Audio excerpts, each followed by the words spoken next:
morning mga igsoon. Ang oras diri is around 5 AM, 5:30 something. First time din ako mga igsoon nga modasig ninyo, medyo sayo pa dyan sa Kabuntagon, no. Bago pa lang ko mag-pray, and then gusto ko ganahan ko mga igsoon nga before ta mo himo ba sa atong trabaho, before ta mobuhat sa atong mga responsibility everyday, gusto ko nga unas tanan makapamalandong tas pulong sa Ginoo, no, mas mayom ning unahon nato si Lord. Amen. So ning taknas Kabuntagon may na lang ko i-share gamay ninyo. It's about kana bitong unsaon nga kanang mulahutay kita sa pangalagad sa Ginoo, kay daghan kong nakit-an na obserbaran nga daghan kay mga dasig nga nangalagad sa Ginoo, mga on fire kay ni Lord. Always na tumakit-an sa mga Bible study, prayer meeting, mga discipleship, mga sa padya, basta mga bulaton sa simbahan present, but now nahanaw. No, so sayang ang ilang gisugdan, no. So karon nako i-share ninyo mga igsoon para saon mga mulahutay kita, no. Nako'y basahon diri mga igsoon sa Bible, and then I will expound it, no. But before I proceed mga igsoon, I just want to invite every one of us sa akong channel, Kristohanong Mabungahon. And then, nasad ko yung page mga igsoon, Kristohanong Mabungahon sad.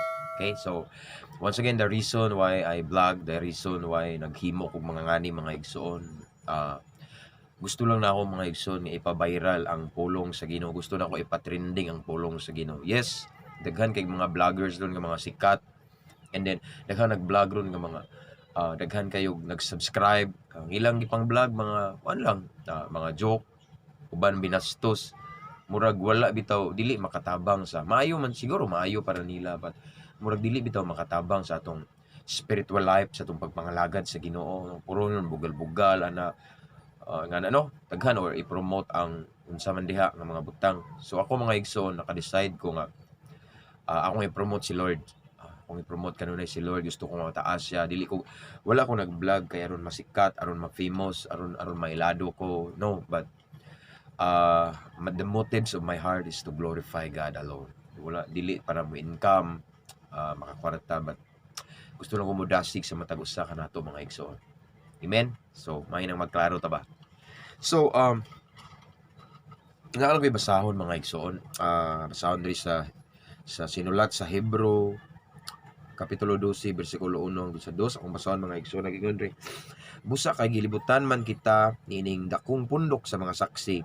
Isalikway ta ang tanan nga nakababag kanato ang sala nga naghawid kanato pagayo. Daganon ta nga matinud-anon ang lumba nga atong gisalmutan. Itutok ta ang atong mga mata ngadto kang Hesus nga maoy gisandigan sa atong pagtuo ug tighingpit nini. Ang Dios magapanalangin sa iyang pulong. Mag-pray sa ta. Lord God, i-bless tanan nga naminaw karon sa imong pulong. I pray you're gonna give us heavenly wisdom, heavenly knowledge, and heavenly understanding, Lord God, as we listen to your word. Lord God, let your Holy Spirit will speak to each one of us right now. Holy Spirit, have your way. And then, Lord God, samtang mamati kami sa imong pulong, mamalandong kami sa imong pulong. Hatagi kami kasing-kasing, madinawaton, mapainobsanon, Lord God. Lord, ikaw lamang mong iisa ning taknas Kabuntagon. In Jesus' name, we pray. Amen. Okay. Nagisgot diri mga igsoon nga kita rin mga Kristohano, no. Nagingon ri busa kay gilibutan man kita nining dakong pundok sa mga saksi. So normally mga igsoon, kita mga Kristohanon excuse me, normal gyud mga igsoon mga Kristohanon ta naadyo tay mga kuan ko, no, gilibutan ta og mga bagang pundok sa mga saksi. It means mga bagang pundok sa mga tao ba, mga himantayo na ang mga igsoon. So wala din nakahibaw kaning mga lagad ta sa Ginoo, labi na kana bitaw nga atong pag dut sa Ginoo, grabe, no, nga seryoso kay ta ba nga nangalagad sa Ginoo. Dili ay lang jud ka surprise nga normally naagi na yung mga mamantay nato, na ay mga gitawag og mga manghilabot nato. Normal na mga igsoon, daghan kayo na butang-butangan tag istorya, wa ta nang hilabot, hilabtan ta, no. Mo na gitawag bagang pundok sa mga saksi. So kuan mga igsoon kanang mura tag mga celebrity, no. Ako mga igsoon bag-o pa ko nang lagad sa Ginoo, I remember grabe ang mga himantayon ako.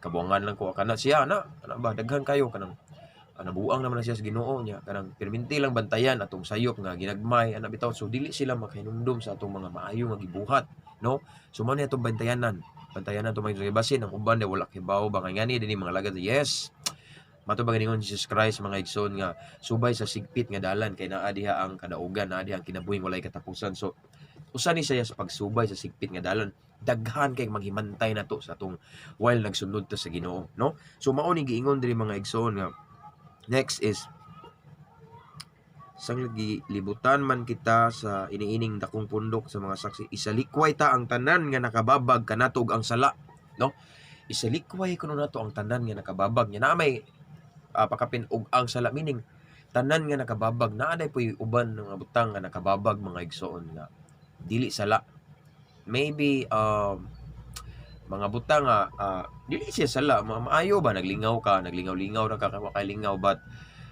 nakababag siya tungod kay siguro mao na hinungdan nga minggamay ang imong time sa Ginoo mao na hinungdan nga less na lang imong pagpamalandong sa pulong sa Ginoo siguro mao na hinungdan nga nagka-dry ang imong relasyon siguro di siya ingon nga sala tungod kay nagpabilin man ka nga nagtuo sa Ginoo nang lagad but laki ang imong commitment sa Ginoo mo dili kay mo dili jud ko as in close kay mo ni Lord wala tay gitawag og intimate relationship with our Savior so no mao na giingon diri mga igsoon pulong sa Ginoo nga mao na atong pabuhian no iwakli nato mga igsoon isalikway nato ng mga nakababag no example lang niya like kana bitang young people kada or adult or unsa ka diha lahi maghilig no so example lang ni siya no example kanang pagkahilig ni mogduwa og cellphone no dili siya sa man duwa ka wa kay lingaw ana ba no wa man ka ning patay wa ka nangawat no nagduwa lang kag cellphone example nagsikag email diha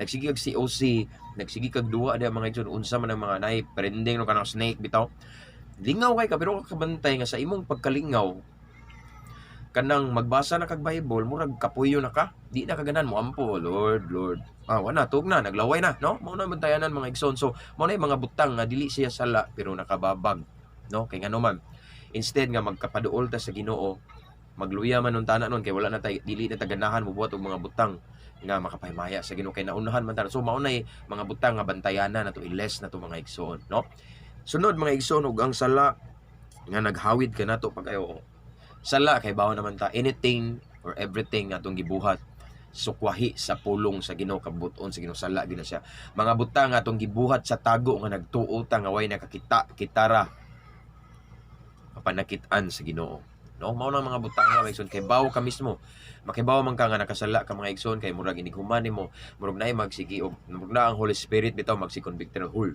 paginulsol huy namon kay gibuhat murag dili ka as in kuan ba wala dili ka at peace di ba murag something nga nagbother sa imong hunahuna imong pagbati kay nakasala ka so once again ang mga sala kay bawo na mo na igsoon mga butang na nga atong ginahimo nga wala nakapahimaya sa Ginoo no maunay atong mga isalikway maunay atong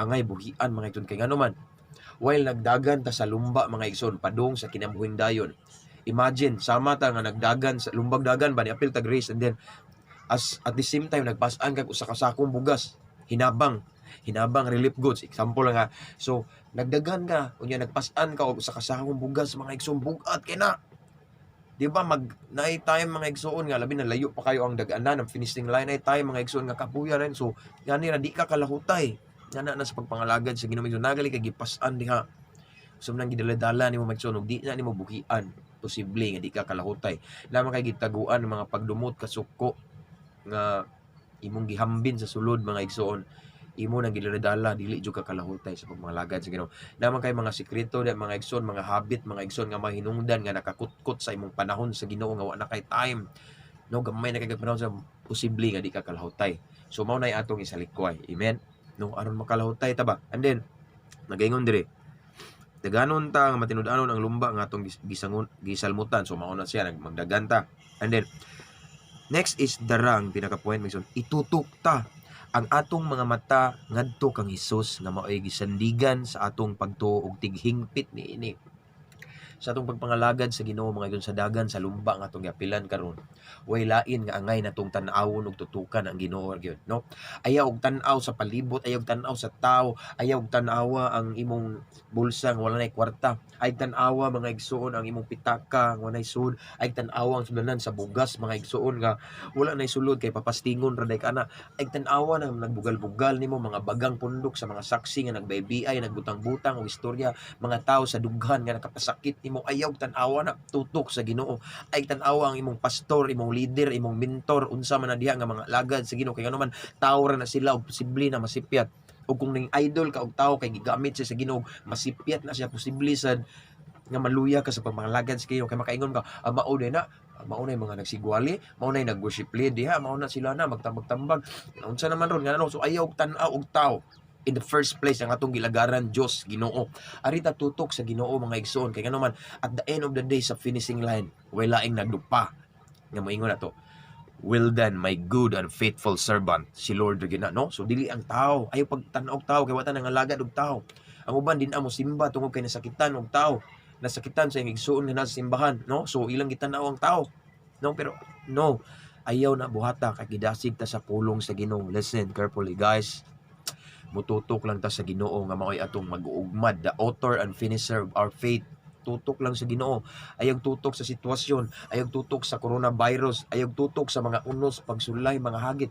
Tutok sa Ginoo, mao nay sikreto nga mulahutay ta sa pamanglagat. So na may panahon nga tintalon yun ta sa yawa nga mututok ta sa mga butang, mga unos, mga problema, but pwede ka mututok kadiyot, but ayaw iperminti, no? Ana lang ka, but imong divert ba, imong mukuan ka ba ang imong matay, itutok yun sa Ginoo mga igsoon. Kay sama sa akong gi-share ninyo mga igsoon sa previous videos nako example to akong testimony mga igsoon, day time mga igsoon nga katong sa dihang akong wife nang anak sa Ramiro Hospital sa Tagbilaran mga igsoon. Ang among bill ato is I remember partial or nga bill na mga igsoon is 135,000. Nagtutok ko sa bill ug akong asawa, murag ako nakulbaan ko akong asawa, nakahilak ni tutok sa bill, nalimot ko. Kay gidakuan ko, nalimot ko pagtan-aw sa kadako sa atong Ginoo, no? So nigamay ang Ginoo kay ngano man nagtutok man ko sa dako nga bill. But sa dihang magtutok ta sa Ginoo, malanay day mahilis, no? So mao na mga igsoon sa atong pagpangalagad sa Ginoo, tutok ta sa kanunay sa Ginoo, ay tutok sa mga problema, kabalakan ining kalibutan na, biyaan ra nato, kasakit, iasa ra man na sa langit nga naang walay katapusang kalipay kauban sa atong manluluwas. Amen. Once again, let us fix our eyes, let us set our eyes on Jesus Christ alone. Mao atong gilagaran, mao atong gisandigan, kasaligan, tinubdan sa tanan. Amen. Usa na ka sekreto mga igsoon para makalahutay ta sa pagpangalagad sa Ginoo. At the end of the day, way laing madungog na to. Well done my good and faithful servants. Dali ka ari diri. Nakaabot jud ka, taliwala sa nagkadagma-dagma ka, di ba? Nindot ka paminawan ng mga igsoon. Amen. So mao na akong pagdasig yun nas kabuntagon mga igsoon nga kung gusto ta nga mulahutay sa pagpangalagad sa Ginoo, kung gusto ka nga kabaton og kabag-uhan nga hingpit mga igsoon, tutok kanunay. Ayaw ikumpara imong kagalingon sa uban, ayaw tan-awa ang imong mga weaknesses, but focus on God's strength. Ay tan-awa ang mga negatibo nga parts sa imong kinabuhi, but kuno naa tutuki kanunay ang kaayo sa Ginoo, ang grasya sa Ginoo nga labihang dakuha ang iyang gugma way paglubad nato. Ay tanaw ang tao mga igsoon, kay ang tao ra na ang ilang gugma, sama ra na sa kuan mga igsoon, dagat nga mohunas apan ang gugma sa Ginoo sama sa balas nga kanunay naa mga igsoon. Kanunay siya nga abundansya kanato, no? So wala siya paglubad, wala pagkausab, so kanunay lang ta motutok sa Ginoo mga igsoon. Amen. Once again, tutok sa Ginoo kay siya nga atong kilagaran. Mao rin ako mapagdasig ninyo mga igsoon, may buntag sa tanan. Good morning. I declare that this is a blessed day to each one of us, and then serve the Lord. Amen. To God be the glory.